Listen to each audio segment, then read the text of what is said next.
नमस्कार, आदाब। आज हम लोग शुरू करने वाले हैं आपका बिजनेस लॉ। बहुत सारे बच्चों को कंफ्यूजन था। इससे पहले मैंने लॉ से रिलेटेड एक कंप्लीट प्लेलिस्ट अपलोड कर दी थी, जहां पे हम लोगों ने कॉर्पोरेट लॉ या कंपनी लॉ के नाम से अलग से एक प्लेलिस्ट बनाई थी। आज हम बात करेंगे बिजनेस लॉ के नाम से जिन बच्चों के यहाँ पे ये सब्जेक्ट रहने वाला है, जिनके यहाँ पे पहला चैप्टर है आपका कॉन्ट्रैक्ट एक्ट 1972 या 1872। यहां से आपकी इस प्लेलिस्ट की शुरुआत होगी। तो आज हम डिटेल में समझने वाले हैं एग्जैक्टली बिजनेस लॉ की कहां से शुरुआत हुई, लॉ का क्या मतलब होता है। बेसिकली ये इंट्रोडक्शन वीडियो है। आज मैं डिटेल से इत्मीनान से आपकी बेसिक्स को कवर कराऊंगा इस वीडियो में। बाकी फर्स्ट चैप्टर हम लोग कल से शुरू करेंगे, जहां पे हम लोग शुरू करने वाले हैं डिटेल में आपका कॉन्ट्रैक्ट एक्ट 1972 या 1872। तो विदाउट वेस्टिंग टाइम चलिए शुरू करते हैं और समझने की कोशिश करते हैं आज हम क्या क्या चीजें पढ़ने वाले हैं। उससे पहले चैनल पे पहली बार आए हैं तो मेक श्योर करके चैनल को सब्सक्राइब और बेल आइकन को प्रेस कर लीजिएगा, क्योंकि ऐसा ही अमेजिंग कंटेंट मिलता है आपको सिर्फ इसी चैनल पे। देखिए, हम बात कर रहे हैं आपके बेसिकली बिजनेस लॉ की। हालांकि कहीं ना कहीं कंपनी लॉ, बिजनेस लॉ या कॉर्पोरेट लॉ बच्चे समझते हैं कि एक ही चीज है, लेकिन ये एक ऐसी टर्मिनोलॉजी है जो अपने आप में जुदा जुदा है, जिनका अपना एक मीनिंग होता है, जिनका अपना एक स्पेसिफिक एरिया ऑफ स्टडी होता है। आज मैं स्पेशली किस मुद्दे पर बात करने वाला हूं, बिजनेस लॉ के ऊपर बात करने वाला हूं। क्लियर है? तो सबसे पहले जब आप बिजनेस में घुसते हो तो यहाँ पे आप लोग साफ साफ देख पा रहे होंगे there are the two terminology, first is business and second is law. यानी कि दो चीजें हैं यहाँ पे, पहला है आपका बिजनेस और दूसरा क्या है, लॉ। जब इन दोनों को कंबाइन कर देते हैं तो हम क्या बनता है, आपका बिजनेस लॉ बनता है। बिजनेस हम लोग बहुत बार पढ़ चुके हैं। Business is a economic activity which is conducted on the regular basis whose main motive is to earn the profit by the production and the sales of the goods and services। जहां पे हम लोग क्या करते हैं, basically goods और service का production करके सेल्स करते हैं, परचेज या सेल्स करते हैं, तो वो इकोनॉमिक एक्टिविटी क्या कहलाती है, आपके बिजनेस कहलाते हैं। लेकिन यहाँ पे आपको समझना है लॉ। लॉ का मतलब वैसे आप लोग ध्यान से समझोगे तो आप लोग समझ सकते हैं, इसको हम लोग कानून कहते हैं। क्लियर है? अच्छा, इसी के सिमिलर एक शब्द होता है जिसको आप लोग कहते हैं रूल। रूल का मतलब हिंदी में होता है आपका नियम। अब यहाँ पे कायदे वाली बात ये आ जाती है my dear friends introduction video में, कि आप जब इस सब्जेक्ट के अंदर घुसते हो ना, तो you have a strong foundation on the each and every terminology used during your subject. तो यहाँ पे लॉ का आपको मतलब समझ में आना चाहिए। देखिए, लॉ असल में नियम से ही जुड़ा हुआ, रूल से ही जुड़ा हुआ। रूल का मतलब होता है नियम। क्लियर है? किसी भी चीज को चलाने के लिए कुछ कंडीशंस का इस्तेमाल किया जाता है, ठीक है, कुछ टर्म्स का इस्तेमाल किया जाता है, जिनको आप लोग रूल कहते हो, ठीक है। लेकिन लॉ का अपने अपना मतलब होता है। लॉ असल में सेट ऑफ द रूल्स होता है, जिनको एक तरीके से इन्फोर्स कौन करता है, गवर्नमेंट करता है, ठीक है। तो अगर मैं बात करूं यहाँ पे एग्जैक्टली पहला क्वेश्चन जो आपके दिमाग में अराइज होना चाहिए, what is the meaning of law. जो आप लोग लॉ का मीनिंग क्या होता है, बिजनेस हम लोग समझ गए, लॉ का क्या मीनिंग होता है तो डिटेल में समझिए। देखिए, अगर मैं लॉ की बात करूं तो आप लोग यहाँ पे साफ साफ देख पा रहे होंगे, law is a set of the rule. मतलब बहुत सारे रूल जब उनका सेट बना देते हैं, ठीक है, उनका एक वेल डिफाइंड कलेक्शन जब हम लोग लेके चलते हैं, तो वो किस कैटेगरी में आ जाते हैं, लॉ की कैटेगरी में आ जाता है। अब यहाँ पे समझने वाली बात ये है कि ये वो सेट ऑफ रूल्स होते हैं जो इनफोर्सेबल होते हैं बाय द कोर्ट। मतलब जिनको कौन इन्फोर्स कर सकता है, कोर्ट इन्फोर्स कर सकता है। क्लियर है? रूल हर एक टर्मिनोलॉजी के साथ या फिर हर एक इवेंट के साथ, किसी भी घटना के साथ जुड़े होते हैं। जैसे रूल की बात करूं तो मैं मान लो आप लोग कोई स्पोर्ट्स गेम कर रहे हैं, अगर आप लोग फुटबॉल खेलते हैं तो उसके साथ कुछ रूल्स हैं जिनके लिए कोर्ट का हस्तक्षेप नहीं चाहिए, कोर्ट की परमिशन नहीं चाहिए, कोर्ट के ऑर्डर नहीं चाहिए। लेकिन लॉ का मतलब क्या होता है, लॉ का मतलब होता है कुछ ऐसे special set of the rules जिनको एनफोर्स करने के लिए आपको किसकी जरूरत होती है, आपको कोर्ट की जरूरत होती है, ठीक है। तो उसको क्या बोलते हो आप लोग, लॉ बोलते हो। आगे समझिए, विच रेगुलेट, जो रेगुलेट करता है the government of the state, जिसको जो क्या रेगुलेट करता है, government of the state, and जिनको गवर्न करता है the relation between the state and its citizen. ध्यान से समझिए, ये आपके स्पेशल आए हैं, एक तरीके से स्पेसिफाई करते हैं आपके जो स्टेट के सिटीजन से। ध्यान से समझ लीजिए, जो भी आपके स्टेट के क्या है, आपके सिटीजन, ठीक है। तो आप लोग यहाँ पे क्या लिख देंगे, सिटीजन, ठीक है। सिटीजन के साथ कैसा रिलेशन है और सिटीजन का स्टेट के साथ कैसा रिलेशन है, इन सब चीजों को कौन स्पेसिफाई करता है, आपका लॉ स्पेसिफाई करता है। क्लियर है? तो ये एक बेसिक डिफरेंस है। हर एक चीज के साथ कुछ रूल्स जुड़े होते हैं, कुछ नियम जुड़े होते हैं, ठीक है। रूल्स को अप्लाई करने के लिए किसी कोर्ट की जरूरत नहीं होती है, उसकी परमिशन की जरूरत नहीं होती है। लेकिन लॉ को अप्लाई करने के लिए, लॉ को एनफोर्स करने के लिए आपको किसकी जरूरत होती है, किसकी जरूरत होती है आपको? कोर्ट की जरूरत होती है। तो क्या what is the meaning of business law या फिर law? Law is the set of the rules enforceable by the court which regulate the government of the state and govern the relation between the state and its citizen and between one citizen to the another citizen. एक citizen का दूसरे citizen के साथ कैसा संबंध रहेगा ये भी कौन डिफाइन करेगा? आपका लॉ डिफाइन करेगा। क्लियर? आई होप कि आपको समझ में आया होगा exactly what is the meaning of business law. ठीक है, तो set of the rules enforceable by the government on the business, उसको क्या बोलते हो आप लोग? Business law. तो अगर आप लोग किसी भी बिजनेस को गवर्न करना चाहते हैं तो कुछ नीति नियम सिद्धांत कुछ लॉज के थ्रू आपका बिजनेस काम करेगा। क्लियर? आई होप कि आपको समझ में आया होगा, यहां तक आपको एक क्लैरिटी मिल गया होगा कि असल में लॉ का अपना क्या मीनिंग होता है और यहाँ पे बिजनेस लॉ का क्या मीनिंग होता है। अब सबसे इंपॉर्टेंट बात आती है माय डियर फ्रेंड्स आपके लॉ की क्लासिफिकेशन। जब आप लोग लॉ की क्लासिफिकेशन की बात करते हो तो जनरली दो कैटेगरीज में हम लॉ को डिफाइन करते हैं या फिर क्लासिफाई करते हैं। कौन कौन सी दो कैटेगरी? ध्यान से समझ लीजिए। पहली कैटेगरी होती है जिसको आप लोग बोलते हो पब्लिक लॉ। पहली कैटेगरी आपकी पब्लिक लॉ की कैटेगरी है। इसके अंदर अंदर कुछ सर्टेन और भी आपकी सब कंडीशंस आ जाती हैं या सब ब्रांचेज आ जाती है जिनको हम लोग अभी डिस्कशन करेंगे। इसके अलावा आपका सेकंड बनता है प्राइवेट, या प्राइवेट का ही दूसरा नाम है सिविल लॉ। ध्यान से समझिए, अगर आप लोग प्राइवेट लॉ की बात करते हैं, ठीक है, तो उसका एक ही मतलब है, या फिर अगर आप लोग सिविल लॉ की बात करते हैं तो आप लोग प्राइवेट की बात कीजिए या फिर सिविल लॉ की बात कीजिए माय डियर फ्रेंड्स, दोनों का अपने आप में मतलब एक ही होता है। क्लियर? तो यहाँ पे आप लोगों ने क्लासिफाई कर दिया है आपके लॉ को into the two categories. First is public law, आप लोगों ने पहली कैटेगरी क्या बनाई? Public law. और दूसरी कैटेगरी आप लोगों ने प्राइवेट लॉ या फिर इसको किसके नाम से जाना जाता है?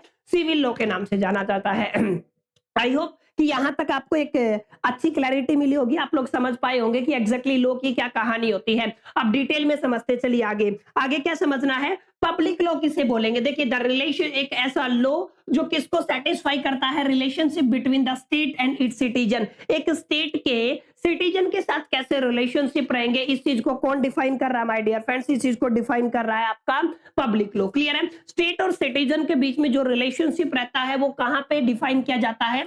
पब्लिक लॉ के अंदर डिफाइन किया जाता है। लेकिन प्राइवेट और अगर सिविल लॉ की मैं बात करूं तो यहां पे आप बात करते हो basically rights and duties of the individual towards the each other. जो दो अलग अलग इंडिविजुअल्स है उनके क्या क्या राइट्स है और उनकी क्या क्या ड्यूटीज है एक दूसरे के लिए, टुवर्ड्स इंडिविजुअल। तो उसको क्या बोलोगे आप लोग? Public law, sorry private law या civil law. Clear? I hope कि आपको समझ में आया होगा। Classification of laws is classified into the, या law is classified into the two main categories. First is public law which specify the relation between the state and its citizen, and second category is private law also known as the civil law, जहां पे हम लोग बात करते हैं rights and duties of the individual towards the each other. This is called the classification of the law. अब असल में हुआ क्या माय डियर फ्रेंड्स, आगे भी कुछ कैटेगरियां बन गई। जैसे अगर आप पब्लिक लॉ की बात करते हो तो यहाँ पे कॉन्स्टिट्यूशनल लॉ आता है, इसके अंदर आपका एडमिनिस्ट्रेटिव लॉ आता है और क्रिमिनल लॉ आता है। बहुत सारे बच्चे कंफ्यूज होते हैं क्रिमिनल लॉ और सिविल लॉ के अंदर। आगे मैं समझाऊंगा कैसे दोनों चीजें डिफर करती हैं। तो आप लोग ध्यान से देख लीजिए, क्रिमिनल लॉ पब्लिक लॉ के अंदर आता है लेकिन सिविल लॉ ऑलरेडी आपका प्राइवेट लॉ है। क्लियर है? तो यहाँ पे आपको समझना है पब्लिक लॉ के अंदर तीन लॉ और भी आ जाते हैं, कॉन्स्टिट्यूशनल लॉ, एडमिनिस्ट्रेटिव लॉ और क्रिमिनल लॉ। क्लियर? ऐसे अगर आप लोग देखोगे सिविल या प्राइवेट लॉ के अंदर आपकी 5 कैटेगरियां बन जाती है, जहां पे आप लोग कॉन्ट्रैक्ट की बात करते हैं, टोर्ट की बात करते हैं, प्रॉपर्टी लॉ की बात करते हैं, ट्रस्ट लॉ की बात करते हैं और फैमिली लॉ की बात करते हैं। क्लियर? तो total 5 category my dear friends यहाँ पे बनती है। किस कैटेगरी के अंदर बात कर रहा हूं मैं? बेसिकली आपका सिविल लॉ या प्राइवेट लॉ के अंदर। और आप लोगों ने देखा असल में constitutional, administrative and criminal law कहां पे आते हैं? आपकी बेसिकली पब्लिक लॉ के अंदर। तब इन दोनों के बीच में एक फर्क समझा देता हूं, क्रिमिनल लॉ और आपका सिविल लॉ के अंदर क्या फर्क होता है। उससे पहले हम एक बार बारी बारी समझ लेते हैं माय डियर फ्रेंड्स असल में कॉन्स्टिट्यूशनल लॉ का क्या मतलब होता है। देखिए, constitutional law is concerned with, एक ऐसा लॉ जो किससे कंसर्न करता है? वर्किंग, ध्यान से समझ लीजिए, working of the British constitution. Clear है? इस जो आपके ब्रिटिश कॉन्स्टिट्यूशन के साथ, क्योंकि जो आपका ब्रिटिश कॉन्स्टिट्यूशन वर्किंग करता है उससे कंसर्न रखता है, उसको क्या बोलते हो आप लोग? बेसिकली कॉन्स्टिट्यूशन लॉ बोला जाता है। It cover such a matter as the position of the crown. यहां पे जैसे पोजीशन ऑफ क्राउन की बात करनी है, या composition and the procedure of the parliament की बात करनी है, या फिर आप लोग functioning of the central and the local government की बात करनी है, citizenship and the civil liberties and individual citizen, इन सभी मुद्दों पे यहाँ पे बात की जाती है। क्लियर? तो कॉन्स्टिट्यूशनल लॉ असल में कंसर्न करता है working meaning of the British constitution, जहां पे आप लोग किन किन मुद्दों पे बात कर सकते हो, पोजीशन ऑफ द क्राउन पे बात कर सकते हो, composition and the procedure of the parliament पे बात कर सकते हो, functioning of the central and local government, उसके बाद सिटीजनशिप पे भी बात कर सकते हो, civil liberties of the individual citizen, इन सभी तमाम मुद्दों पे आप लोग बात कर सकते हो। और ये किस कैटेगरी के अंदर आती है माय डियर फ्रेंड्स, ये सारी आपकी बेसिकली कॉन्स्टिट्यूशनल लॉ की कैटेगरी के अंदर आती हैं, जो कि बेसिकली आपका पब्लिक लॉ है। क्लियर है, ये क्या है, आपका एक पब्लिक लॉ है। आगे चलते हैं, आगे ध्यान से देखिए, कॉन्स्टिट्यूशनल लॉ के बाद आप बात करते हो एडमिनिस्ट्रेटिव लॉ। ठीक है, असल में जितनी भी एडमिनिस्ट्रेशन है, ठीक है, गवर्नमेंट लीगल बॉडीज है, ठीक है, उनमें बहुत बार क्या होता है कि इंडिविजुअल की बातों को नहीं रखा जाता है, ध्यान में उसको नहीं रखा जाता, या उसकी जो भी शिकायत है उस पर काम नहीं किया जाता है, तो उसके अगेंस्ट अगर कोई लॉ काम करेगा तो वो क्या कहलाएगा, वो आपका एडमिनिस्ट्रेटिव लॉ कहलाएगा। क्लियर, ध्यान से समझना क्या कहता है आपका administrative law, has developed to the deal with the complain of the individual. ये किससे डील करता है, इंडिविजुअल की कंप्लेन से, किसके against, decision of the administrating agency. जितनी भी आपकी एडमिनिस्ट्रेटिंग एजेंसी है उनके डिसीजन के अगेंस्ट अगर कोई भी इंडिविजुअल कंप्लेन करता है तो उसको कौन डील करेगा, उसको एडमिनिस्ट्रेटिव लॉ डील करेगा। और ये दोनों जैसा कि मैंने आपको बताया, फिर बता रहा हूं कौन सी कैटेगरी में आते हैं माय डियर फ्रेंड्स, आपकी पब्लिक लॉ की कैटेगरी में आते हैं। आई होप कितना आपको समझ में आया होगा। चलिए आगे चलते हैं। क्रिमिनल लॉ का मतलब क्या होता है, सोसाइटी को चलाने के लिए कुछ नीति नियम सिद्धांत पहले ही डिसाइड किए गए हैं, कुछ चीजों को सही की कैटेगरी में रखा गया है, कुछ को गलत की कैटेगरी में रखा गया है। तो अगर कोई आदमी गलत काम करता है, अगर उसके अगेंस्ट अगर आपको कोई कार्रवाई करनी है तो किसके अंडर आएगी, वो आपकी क्रिमिनल लॉ के अंडर आएगी।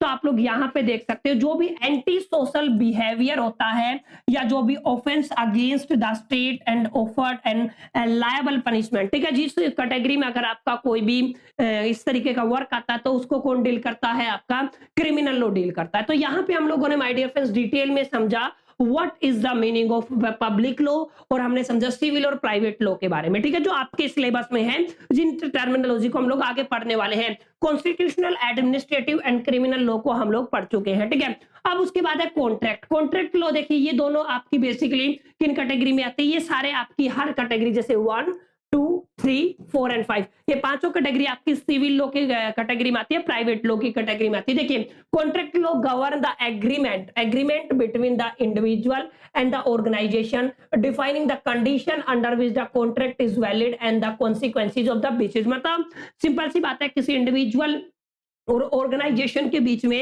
एक जो एग्रीमेंट है, ठीक है, कॉन्ट्रैक्ट है, ठीक है, उससे रिलेटेड अगर कोई भी प्रॉब्लम होती है तो उसको कौन डील करता है, आपका कॉन्ट्रैक्ट लॉ डील करता है। अगर बात करते हैं टोर्ट लॉ की, तो ये डील करता है civil law where one party causes harm to the another. अगर कोई भी एक पार्टी दूसरी पार्टी को क्या करती है, हार्म करती है, वो टोर्ट लॉ की कैटेगरी में चला जाता है। प्रॉपर्टी से रिलेटेड अगर कोई भी मुद्दा है तो प्रॉपर्टी लॉ के अंदर जाएगा। फैमिली से रिलेटेड अगर कोई भी मुद्दा है, फैमिली लॉ के अंदर जाएगा। और कोई भी ट्रस्ट से रिलेटेड मुद्दा है तो कहां पे जाएगा, ट्रस्ट लॉ के अंदर जाएगा। क्लियर, तो ये दो बेसिक सी कैटेगरी हैं। कुछ बुनियादी बातें मैंने आपको समझाने की कोशिश की असल में लॉ से रिलेटेड, और मैं ऐसा उम्मीद करता हूं आपको यहां तक समझ में आया होगा। बिजनेस लॉ की फाउंडेशन समझ में आई होगी, लॉ का क्या मतलब होता है, रूल का क्या मतलब होता है, सिविल और प्राइवेट लॉ कौन से होते हैं और पब्लिक लॉ कौन से होते हैं, आपका administrative, constitutional and criminal law क्या होता है, उसके बाद सिविल, और उसके बाद आप लोगों ने सिविल लॉ की क्लासिफिकेशन देखी। अगर आप लोग ये समझ पाए तो ये वो सारी टर्मिनोलॉजी है जिनका इस्तेमाल मैं आपको कॉन्ट्रैक्ट एक्ट 1872 या 1972 को जब पढ़ाऊंगा तब आपको काफी यूजफुल रहेगा। उम्मीद करता हूं वीडियो अच्छा लगा होगा। अच्छा लगा तो लाइक करके बेल आइकन को प्रेस कर दीजिएगा, वीडियो को शेयर कर दीजिएगा। चलिए मिलते हैं नेक्स्ट सेशन में, जब तक के लिए मैं तो all the best, keep learning.